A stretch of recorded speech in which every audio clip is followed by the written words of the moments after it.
الحمد لله نحمده ونستعينه ونستغفره ونؤمن به ونتوكل عليه ونعوذ بالله من شرور أنفسنا ومن سيئات أعمالنا من يهده الله فلا مضل له ومن يضلله فلا هادي له ونشهد أن لا إله إلا الله وحده لا شريك له ونشهد أن سيدنا ومولانا محمدا عبده ورسوله صلى الله تعالى عليه وعلى آله وأصحابه وأزواجه وذرياته وبارك وسلم تسليما كثيرا كثيرا أما بعد أعوذ بالله من الشيطان الرجيم بسم الله الرحمن الرحيم وما أصابكم من مصيبة فبما كسبت أيديكم ويعفو عن كثير.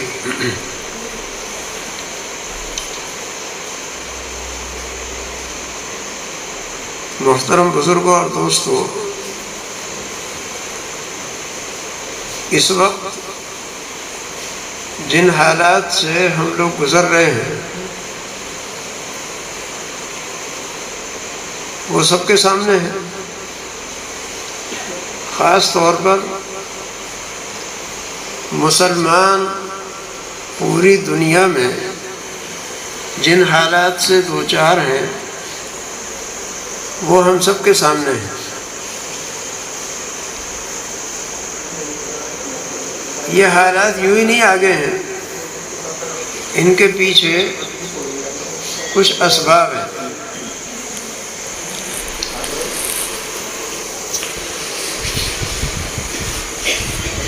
ہمیں اپنے حالات کے اوپر غور کرنے کی ضرورت ہے.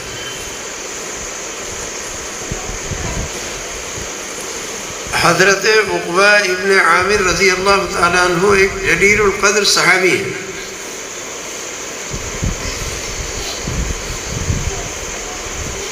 صحابی اس شخص کو کہتے ہیں کہ جس نے ایمان کی حالت میں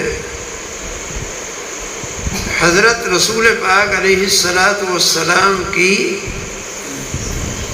ظاہری آنکھوں سے زیارت کر لی. ظاہری آنکھوں سے، ایک تو باطنی آنکھیں ہیں. باطنی آنکھوں کا مطلب یہ ہے کہ خواب میں تو رسول اللہ صلی اللہ علیہ وسلم کی زیارت قیامت تک لوگوں کو ہوتی رہے گی. آج بھی ہو جاتی ہے بہت سے حضرات، مگر اس سے آدمی صحابی نہیں بنتا. صحابی اس شخص کو کہتے ہیں کہ جس نے ایمان کی حالت میں رسول اللہ صلی اللہ علیہ وسلم کی زیارت کر لی ہو ظاہری آنکھوں سے. اگر ایک مرتبہ بھی زیارت کر لی تو اس کو صحابی ہو گیا. اور صحابہ کے بڑے فضائل ہیں، قرآن کریم میں بھی ہیں، حدیث شریف میں بھی ہیں. ایک حدیث میں ہے، نبی اکرم صلی اللہ علیہ وسلم نے ارشاد فرمایا کہ دیکھو میرے صحابہ کو برا مت کہنا، لا تسبوا اصحابی، میرے صحابہ کو برا مت کہنا، اس لیے کہ تم میں اور ان میں، تم میں سے مراد یہ کہ صحابہ کے بعد جو لوگ آنے والے ہیں، یعنی صحابہ میں اور ان میں اتنا بڑا فرق ہے، اتنا بڑا فرق ہے کہ میرا ایک ادنا درجے کا صحابی اللہ کے راستے میں تھوڑے سے جو خرچ کر دے اور بعد میں آنے والے لوگ بہت پہاڑ کے برابر سونا خرچ کر دیں تو وہ مٹھی بھر جو کا مقابلہ نہیں کر سکتے. اتنا بڑا مرتبہ ہے صحابہ کرام کا. صحابہ کرام نے نبی اکرم صلی اللہ علیہ وسلم سے دین کو حاصل فرمایا اور پورے دین پر عمل کیا، اور قیامت تک انسانوں تک پہنچانے کے واسطے پورا انتظام بھی فرما دیا۔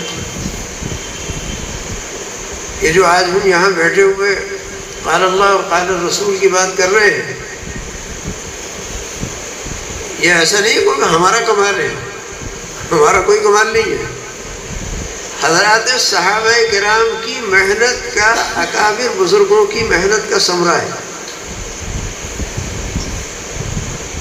کہ آج ہم یہاں مکے مدینہ سے کتنی دور بیٹھ کر اللہ اور رسول کی باتیں کر رہے ہیں۔ اور صحابہ کرام نے رسول اللہ صلی اللہ علیہ وسلم سے دین کے متعلق ایسی باتیں بیان معلوم فرمائی اور امت تک پہنچائی کہ جن تک بڑے بڑے عقلاء کا ذہن نہیں پہنچ سکتا۔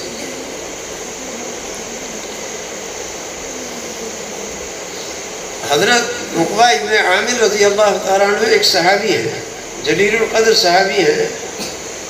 انہوں نے ایک مرتبہ رسول اللہ صلی اللہ علیہ وسلم سے معلوم کیا کہ یا رسول اللہ، اگر ہمارے اوپر ایسے حالات آ جائیں کہ چاروں طرف سے فتنے آ کر ہمیں گھیر لیں، چاروں طرف سے مصیبتیں آ جائیں، پریشانیاں آ جائیں،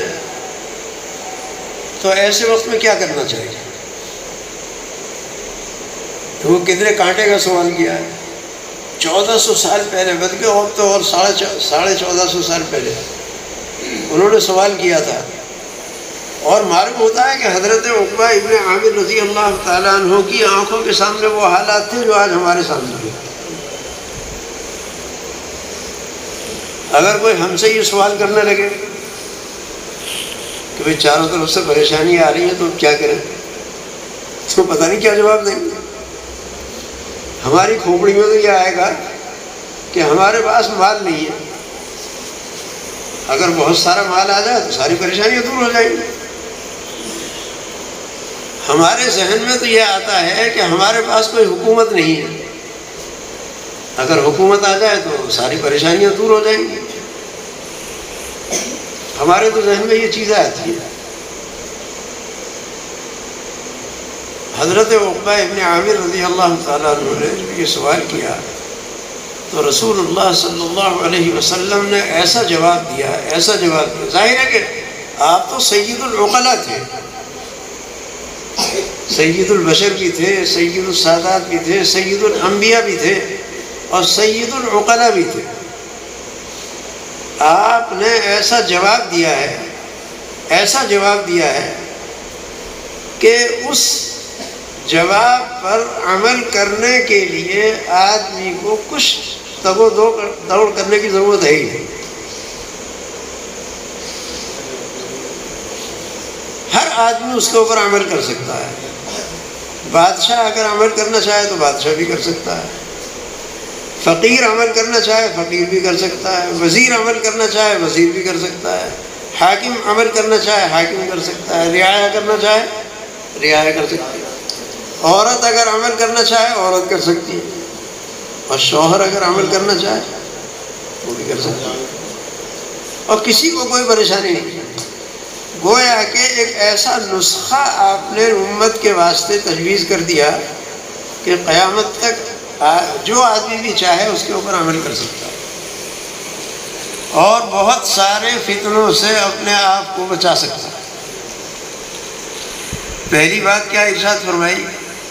فرمایا املک علیک لسانک، املک علیک لسانک۔ اے عقبہ، ایسے وقت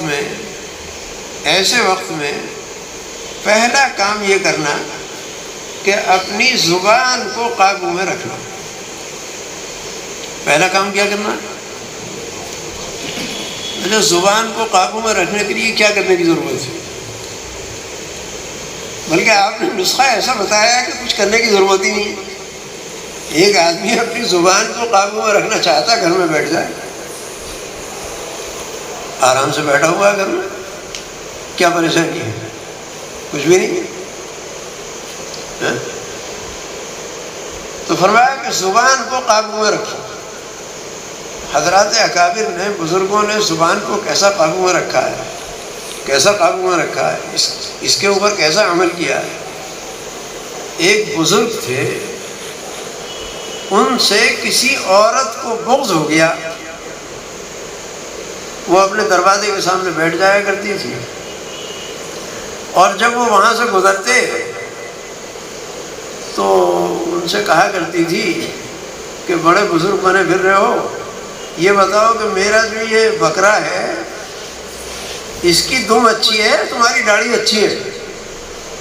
ابھی کیسی جڑی کٹی بات ہے. ان سے اگر کوئی آدمی ایسی بات کہتے تو اسی وقت جان کو آ جائیں گے، نہیں آ جائیں گے. مگر وہ اس سے یہ کہہ کر آگے بڑھ جایا کرتے تھے کہ انشاءاللہ کسی وقت جواب دیں گے، انشاءاللہ کسی وقت جواب دیں گے، اور آگے بڑھ جایا کرتے تھے. اس سے اور زیادہ کوئی کلام نہیں کرتے تھے، اور وہ انتظار میں رہا کرتی تھی. ایک روز اسے معلوم ہوا کہ وہ بزرگ جو ہے انتقال کر گیا. اس نے کہا دیکھا، ساری زندگی کہتے رہے جواب دیں گے جواب دیں گے، مر گئے اور کوئی جواب نہیں دیا. ان بزرگ نے انتقال سے پہلے وصیت کی تھی کہ بھئی جب ہمارا جنازہ تیار کر کے لے کے چلو تو ذرا اسی عورت کے مکان کی طرف کو نکالنا. جب اسے معلوم ہوا کہ ان کا جنازہ بھی ادھر سے آ رہا ہے تو اس نے کہا کہ اب ان سے تو کیا کہوں گی، جو ان کے مریدین ہیں ان سے تو کچھ کہہ دوں گی، یہ ہے تمہارے بزرگ. وہ یہ کہنے کے واسطے تیار ہی بیٹھی تھی. اللہ تعالیٰ نے ان بزرگ کی روح کو لوٹا دیا، اور وہ کفن سے نکل کر آدھے بیٹھ گئے.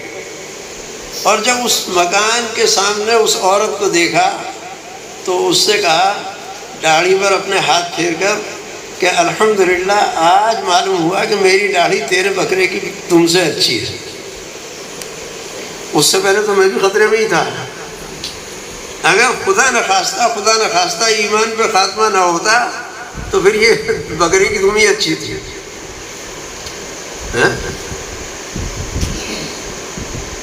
اسے کہتے ہیں زبان قابو میں. زبان کو قابو میں رکھو. اس زبان سے بڑے بڑے فتنے پھیلتے ہیں.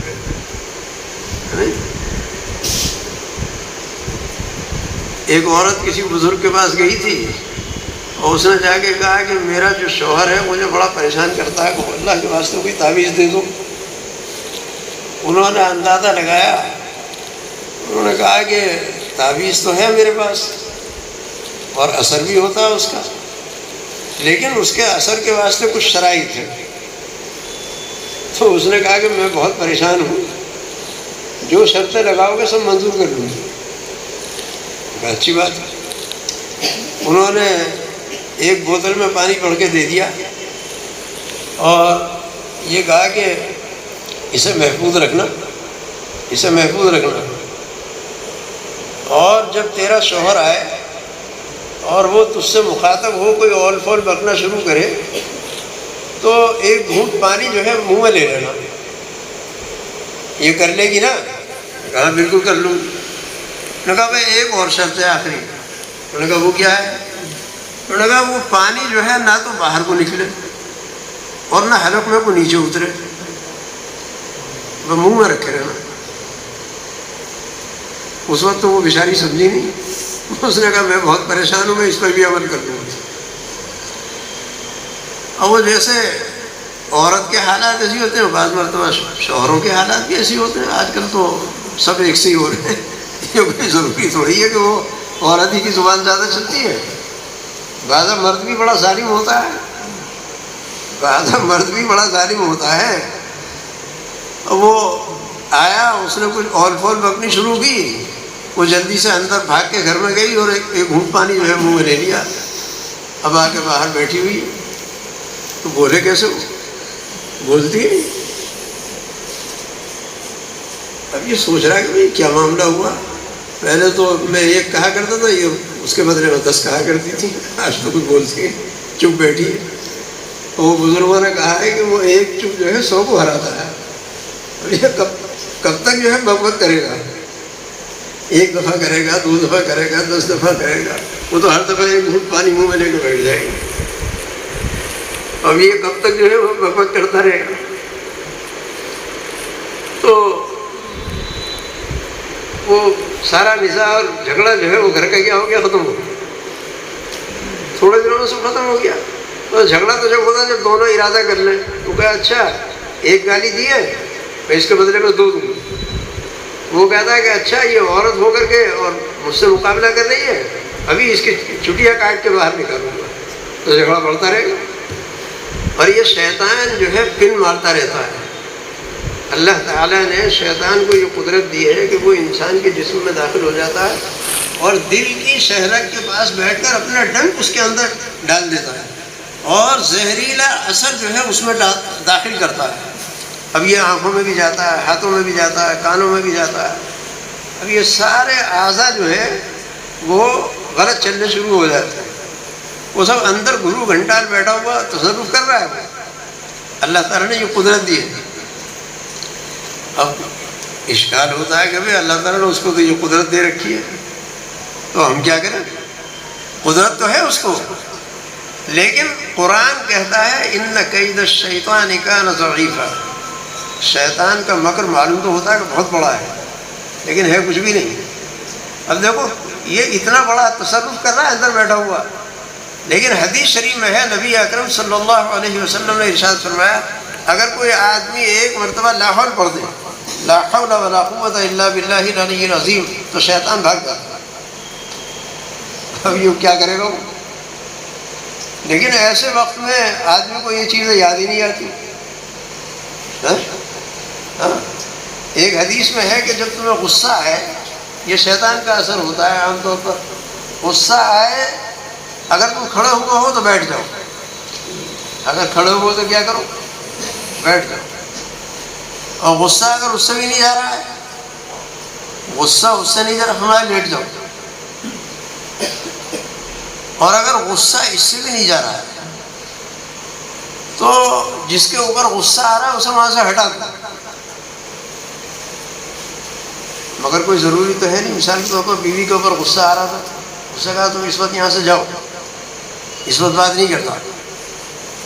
وہ ہو سکتا ہے اس کے جواب میں یہ کہے کہ میں کہا کو جاؤں، تم ہی چلا جائے یہاں سے، میں تو نہیں جا رہی. اب کیا کرو؟ شیطان تو یہ کہے گا کہ اچھا ابھی اس کا علاج کرتا ہوں. نہیں، اب اس کا علاج یہ ہے کہ تم ہی چلے جاؤ. تھوڑی دیر کے واسطے گھر سے نکل کر کیا ہے، تم ہی چلے جاؤ. مسجد میں بیٹھ کر لا حول ولا قوت الا باللہ العلی العظیم پڑھو، اعوذ باللہ من الشیطان الرجیم پڑھو، انشاءاللہ وہ سارا اثر ختم ہو جائے. اس کا اثر بیوی کے اوپر بھی پڑے گا، اس کا اثر بیوی کے اوپر بھی پڑے گا. لیکن ان چیزوں کی طرف کبھی توجہ نہیں دی. غصہ آیا، وہ تو مرد کے ہاتھ میں تو وہ ایک 3 فائر والی بندوق ہے، دھڑا دھڑ اس کو چھوڑتا ہے اور اس وقت اسے احساس نہیں ہوتا. یہ بھی زبان کا فتنہ ہے، زبان کا فتنہ. تو زبان کا فتنہ بڑا سخت ہے، اسی لیے آپ نے فرمایا کہ زبان کو قابو میں رکھو، زبان کو قابو میں رکھو. اور اگر غور کر کے دیکھا جائے تو گھریلو معاملات سے لے کر بین الاقوامی معاملات تک جو ہے جتنے فتنے پھیلتے ہیں زیادہ تر زبان سے، زیادہ تر فتنے زبان سے پھیلتے ہیں. تو آپ نے مسلمان کی زبان پر بریک لگا دیا ہے.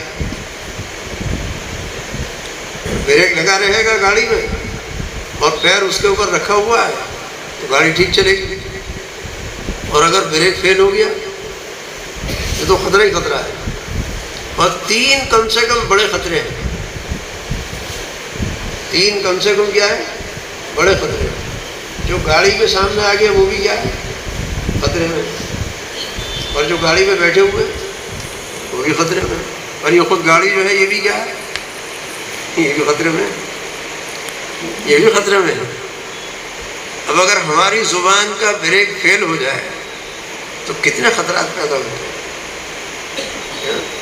اس لیے زبان کو قابو میں رکھو، زبان کو قابو میں رکھو. ایک بات تو یہ ارشاد فرمائی، املک علیہ لسان ہے، زبان کو قابو میں رکھو.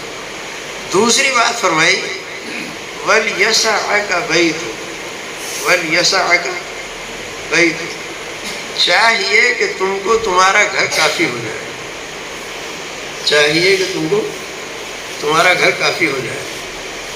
اس کے شراح حدیث نے کئی مطلب بیان کیے ہیں. ایک مطلب یہ ہے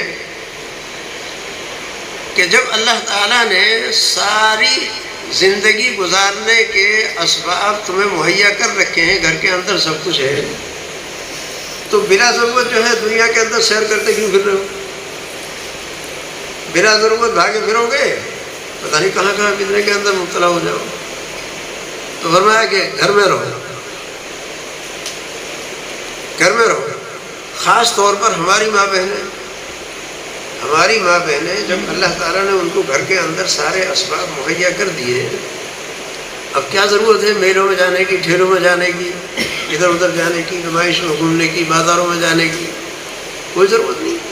اپنے گھر کے اندر رہو تو بہت سارے فتنوں سے بچی رہیں گے، بہت سارے فتنوں سے کیا ہے بچی رہیں گے.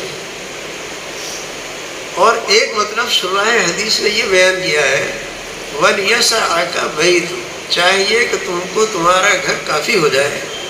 یعنی اللہ تعالیٰ نے جتنا حلال روزی اور مال تم کو عطا فرما دیا، بس اس پر قناعت کر کے زندگی گزار دو. اس پر قناعت کر کے کیا ہے زندگی گزار دو.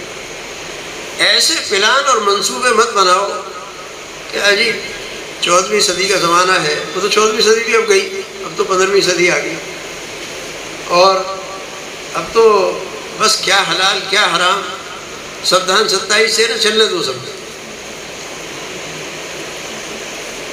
بعض لوگ کہہ دیا کرتے ہیں کہ ساری دنیا تو حرام کھا رہی ہے، ہم سے کہتے ہو کہ حلال کھاؤ. یہ ایک چنا جو ہے کیا بھاؤ پھوڑے گا؟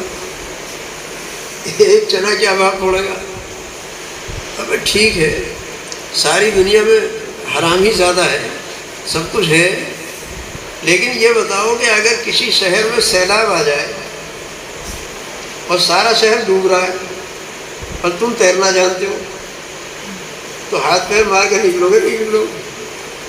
یہ سوچ لو گے کہ سارا شہر تو ڈوب رہا ہے، تو ہی بچ کے کیا کرے گا؟ چل تو بھی ڈوب. ایسا تو کوئی نہیں کرے.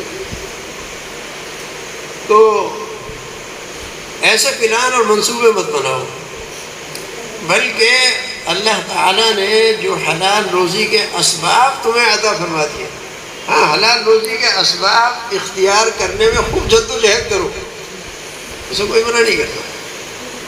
خوب کماؤ. مسلمان کمائیں گے نہیں تو کھائیں گے کہاں سے؟ یہ تھوڑی کمائیں گے نہیں بازاروں میں نہیں جائیں گے، نہیں، مسلمان بازاروں میں جائے گا، منڈیوں میں بھی جائے گا، سب کچھ کرے گا، سب کچھ ہوگا.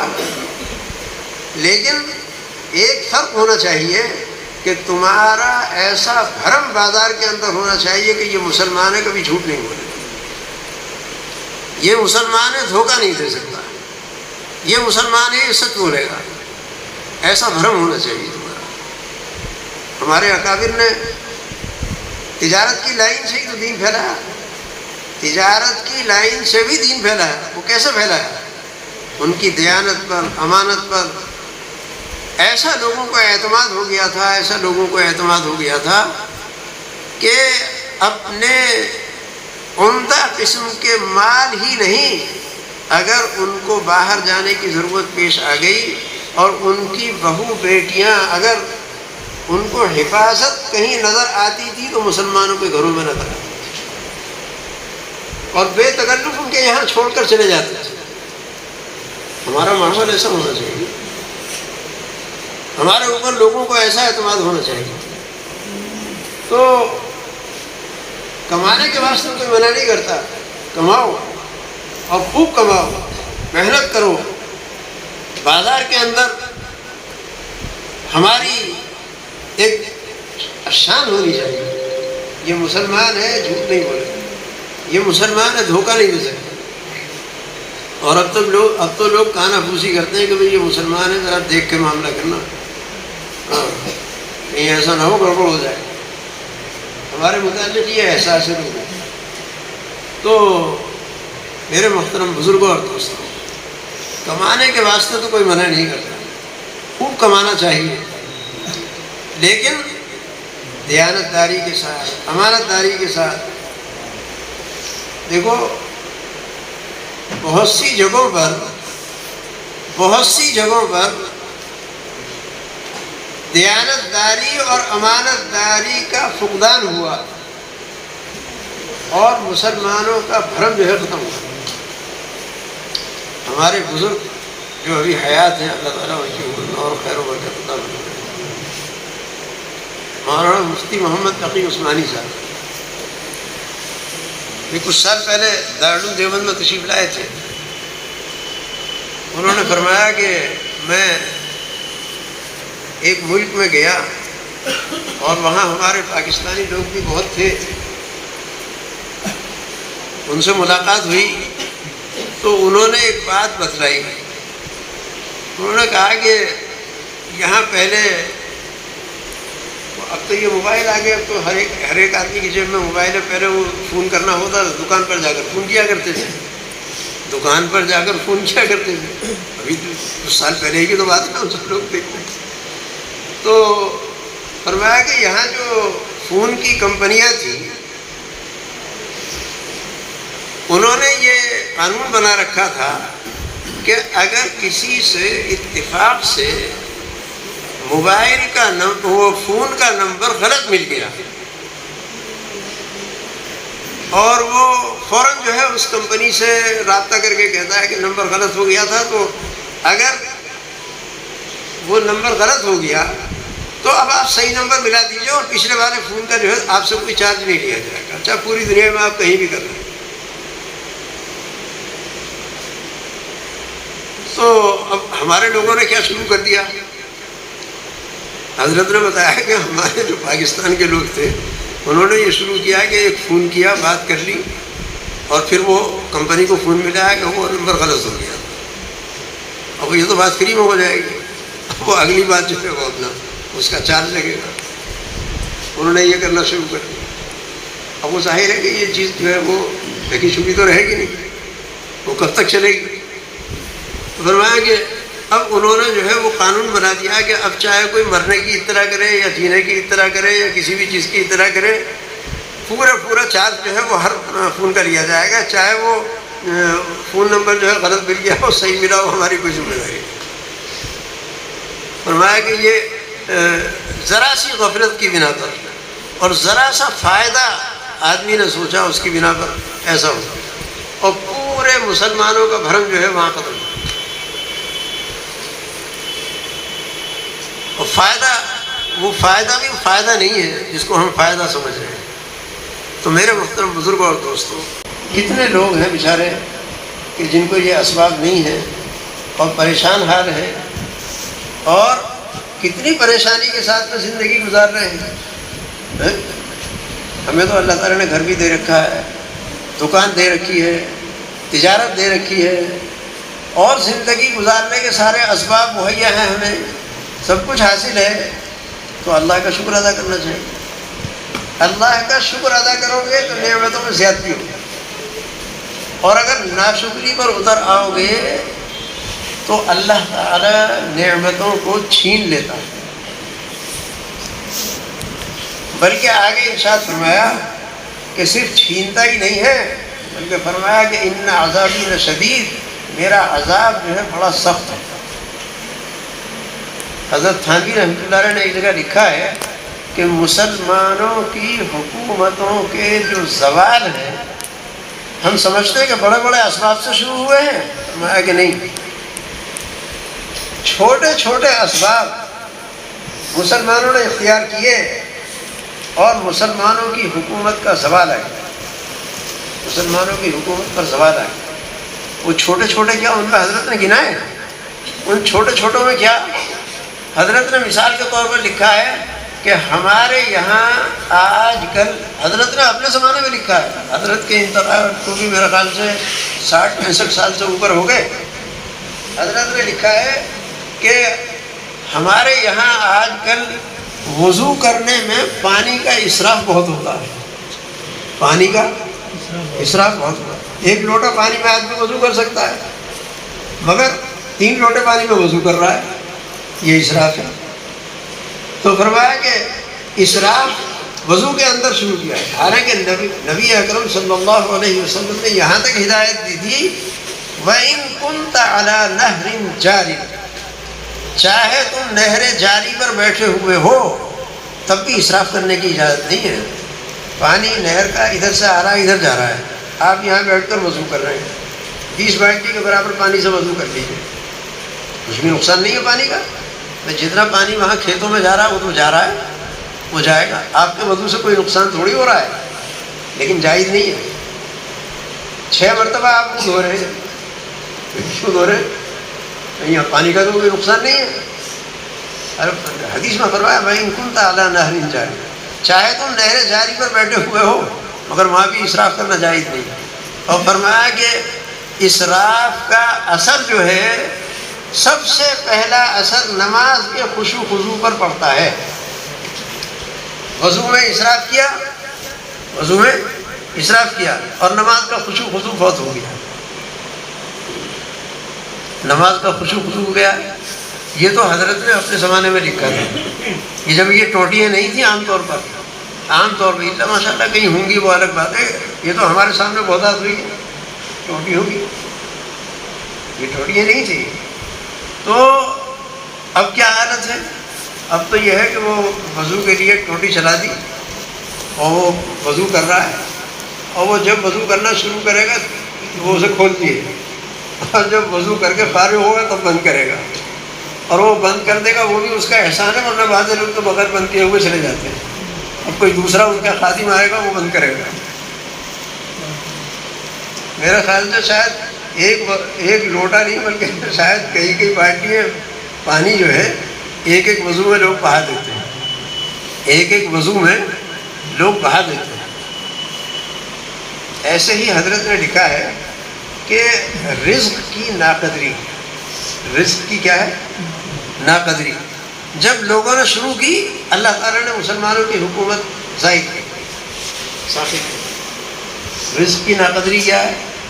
پیروں میں روٹی آ رہی ہے، پیروں میں سالن آ رہا ہے، اور یہ چیزیں جو ہے وہ نالیوں میں ویسے ہی ڈال رہے ہیں، نالی میں ویسے ہی ڈال رہے ہیں۔ ہمارے دارالعلوم دیوبند کے بہت بڑے مفتی تھے، یہ مفتی تقی عثمانی صاحب کے والد صاحب مفتی محمد شفیع صاحب رحمۃ اللہ علیہ، ان کا واقعہ لکھا ہے کہ ان کے استاد میاں اصغر حسین صاحب رحمۃ اللہ علیہ تھے، وہ ان سے ایک مرتبہ دوپہر میں ملنے کے لیے گئے، اور حضرت کھانا کھا کے فارغ ہو رہے تھے، تو حضرت مفتی شفیع صاحب رحمۃ اللہ علیہ نے فرمایا کہ حضرت دسترخوان میں اٹھا کے صاف کر دوں، تو اس وقت حضرت مفتی بن گئے تھے، دارالعلوم کے بڑے مفتیوں میں تھے، مگر وہ میاں اصغر حسین صاحب رحمۃ اللہ علیہ حضرت کے استاد تھے۔ تو میاں اصغر حسین صاحب رحمۃ اللہ علیہ نے فرمایا کہ مفتی صاحب دسترخوان اٹھانا بھی جانتے ہو؟ نہیں جانتے؟ میں بڑا پریشان، میں نے تو کہیں دیکھا نہیں۔ میں نے کہا حضرت میں نے تو کہیں یہ مسئلہ دیکھا نہیں۔ فرمایا ہاں دیکھو، دسترخوان اٹھانے کا ادب یہ ہے، یہ جو دسترخوان کے اوپر بہت چھوٹے چھوٹے ریزے ہیں، میں ان ریزوں کو لے جا کر ہمارے دروازے کے باہر جو چیونٹیوں کا بل ہے اس کے پاس لے جا کے ڈالتا ہوں، ابھی چیونٹیاں نکل کے آئیں گی، اس کو کھا لیں گے، اور یہ جو ہڈیاں ہیں میں نے وہ جگہ مقرر کر رکھی ہے دروازے کے باہر، اور ہمارے یہاں محلے میں جو کتے ہیں ان کو معلوم ہے، وہ آئے گا اور اس کے بعد وہ اس میں سے جو کچھ کھانا ہوگا وہ کھائے گا۔ تو مفتی صاحب رحمۃ اللہ نے فرمایا کرتے تھے کہ بھائی ہم سے دسترخوان نہیں ہے، وہ تو کھائے گا۔ حضرت تھانوی رحمۃ اللہ نے فرماتے ہیں کہ اگر مجھ کو کبھی یہ احساس ہو جائے کہ گھر میں کوئی چنے کا دانہ پڑا ہوا ہے اور اندھیرا ہے گھر میں، تو فرمایا کہ جب تک روشنی کر کے اس کو تلاش کر کے اور اس کو اٹھا کر صاف کر کے کھا نہیں لیتا اس وقت تک مجھے نیند نہیں۔ اب ہمارے یہاں رزق کی ناقدری کتنی ہوتی ہے، کتنی رزق کی ناقدری کرتے ہیں۔ تو حضرت تھانوی رحمۃ اللہ نے لکھا ہے کہ مسلمانوں کی سلطنت کو زوال ان جیسی چیزوں سے ہوئی۔ رزق کی ناقدری شروع کر دی۔ ایک جگہ قرآن کریم میں بھی 14ویں پارے میں اللہ تعالیٰ نے ارشاد فرمایا وَضَرَبَ اللَّهُ مَثَلًا قَرْيَةً كَانَتْ آمِنَةً مُطْمَئِنَّةً يَأْتِيهَا رِزْقُهَا رَغَدًا مِنْ كُلِّ مَكَانٍ فَكَفَرَتْ بِأَنْعُمِ اللَّهِ فَأَذَاقَهَا اللَّهُ لِبَاسَ الْجُوعِ وَالْخَوْفِ۔ ایک بستی کی مثال میں اللہ تعالیٰ نے ارشاد فرمایا کہ جب اس بستی والوں نے ہمارے رزق کی ناقدری شروع کر دی تو ہم نے 2 عذاب ان کے اوپر مسلط کر دیے۔ فَأَذَاقَهَا اللَّهُ لِبَاسَ الْجُوعِ، ایک تو بھوک کا لباس ان کے اوپر مسلط کر دیا، اور دوسرے حکام کا خوف ان کے اوپر مسلط کر دیا۔ کہا کہ نا رزق کی ناقدری کی، اور ہم تو جو ہے بس ویسے ہی پھینک دیتے ہیں، کہیں بھی کچھ بھی چیز ہوئی پھینک دی، تھوڑا سا کھایا پھینک دیا۔ آج کل ایک فیشن کیا ہے، چائے پئیں گے اور اس میں تھوڑی سی چھوڑ دیں گے۔ اب یہ چائے کہاں جائے گی؟ دوسرا تو کوئی پیے گا نہیں اس کو، تمہارا کوئی تفضل کوئی سمجھ کے پیے گا، تو ناری میں جائے گی، ناری میں جائے گی۔ تو رزق کی ناقدری یہ بہت ہوئی، بہت زیادہ ناقدری ہوئی۔ ایسا نہیں کرنا چاہیے۔ ایک ایک دانہ جو ہے یہ اللہ تعالیٰ کی بڑی نعمت ہے، اس کی قدر کرنا چاہیے۔ تو خیر فرمایا وَلْيَسَعْكَ بَيْتُكَ۔ تیسری بات ارشاد فرمائی وَابْكِ عَلَىٰ خَطِيئَتِكَ، اے عقبہ جب چاروں طرف سے پریشانیاں آ کر گھیرے تو تیسرا کام یہ کرنا کہ اپنے گناہوں پر نادم شرمندہ ہو کر اللہ تعالیٰ کے سامنے توبہ استغفار کا اہتمام کرتے ہیں۔ ایک کتاب میں ایک مرتبہ دیکھا تھا، اس کی سند وغیرہ تو کوئی لکھی نہیں تھی، اور نہ اس میں کوئی بات بہت مضبوط تو معلوم نہیں ہوتی، لیکن بہرحال اس کتاب میں ایک واقعہ لکھا تھا کہ میدان حشر میں جہنم کو بڑا جوش آئے گا، جہنم کو بڑا جوش آئے گا، اور جتنا بڑا اونٹ دنیا کے اندر ہوتا ہے اتنے بڑے بڑے انگارے جو ہیں وہ پھینکے گے، اور سارا میدان محشر جو ہے اس کی وجہ سے پریشان ہوگا۔ ظاہر ہے اتنے بڑے بڑے انگارے جب آئیں گے تو کیا ہوگا؟ تو فرمایا کہ نبی اکرم صلی اللہ علیہ وسلم تشریف لائیں گے، اور ایک پیالہ آپ کے ہاتھ میں ہوگا، اور اس میں پانی جیسی کوئی چیز ہوگی، اس پانی جیسی چیز کو آپ اس جہنم میں پھینکیں گے، جہنم کا جوش جو ہے ٹھنڈا ہو جائے گا، وہ نیچے کو بیٹھ جائے گا۔ تو کوئی معلوم کرے گا کہ یا رسول اللہ یہ کیا ہے، آپ کے ہاتھ میں یہ کیا ہے؟ آپ ارشاد فرمائیں گے کہ یہ میری امت کے وہ آنسو ہیں جو اپنے گھروں میں بیٹھ کر بہایا کرتے ہیں۔ جہنم کی آگ کو بھی ٹھنڈا کر دیا، تو دنیا کی آگ کو کیوں نہیں ٹھنڈا کر سکتے؟ جب جہنم کی آگ کو ٹھنڈا کر سکتے ہیں تو مسلمانوں کے آنسو جو ہیں دنیا کی آگ کو ٹھنڈا نہیں کر سکتے، دنیا کی آگ کو بھی ٹھنڈا کر سکتے۔ اس لیے میرے محترم بزرگ اور دوست، ان باتوں پر عمل کرنے کے لیے مقصود کے ساتھ تقریر نہیں ہے، تقریر وغیرہ تو ہم جیسے لوگوں کو آتی بھی نہیں ہے، تو یہ باتیں چند عرض کر دی ہے، ان کو ہمیں اور سب سے پہلے مجھے پلو سے باندھ لینا چاہیے، اور ان باتوں کے اوپر عمل کرنے کا پختہ ارادہ کرنا چاہیے۔ اس کا ارادہ کرو کہ انشاءاللہ پختہ ارادہ کریں، اور جیسا کہ بتایا گیا کہ ہمیں اکابر سے، بزرگوں سے، اہل اللہ سے تعلق جو ہے مضبوط رکھنے کی ضرورت ہے. اسے مضبوط رکھیں تو انشاءاللہ بہت سارے ہمارے آنے والے فتنے جو ہیں ان سے ہم محفوظ ہو جائیں.